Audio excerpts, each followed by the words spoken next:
এক নাফরমান বাবার নাফরমান ছেলের ঘটনা আমি আপনাদেরকে বলতে চাই। ঘটনাটি হলো, একটি ছেলে তার বাবার পায়ে রশি বেঁধে ঘর থেকে বাহির করে টেনে টেনে জঙ্গলের দিকে নিয়ে যাইতেছে।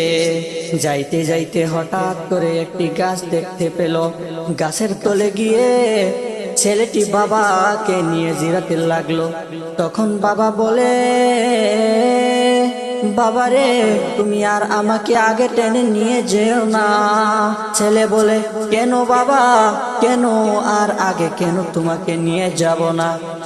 বাবা বলে, ও আমার আদরের সন্তান, ও আমার আদরের সন্তান, আমি যখন তোমার মতো ছিলাম সেই সময় আমি তোমার মতো আমার বাবাকেও পায়ের মধ্যে রশি বেঁধে এই পর্যন্ত টেনে হেঁচড়িয়ে নিয়ে এসেছিলাম।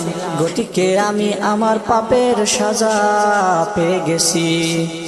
আমি এই পর্যন্তই নিয়ে এসেছিলাম, আমাকে তুমি এই পর্যন্তই নিয়ে এসেছো। আপনাদেরকে বলতে চাই, আমার ভাই বন্ধুরা, জীবন চলে গেলেও মা বাবার সাথে খারাপ ব্যবহার করবেন না, মা বাবার সাথে নাফরমানি করবেন না। আপনি যদি আপনার মা বাবার সাথে খারাপ ব্যবহার করেন, নাফরমানি করেন, তাহলে একদিন আপনার সন্তানও আপনার সাথে এইরকম করবে।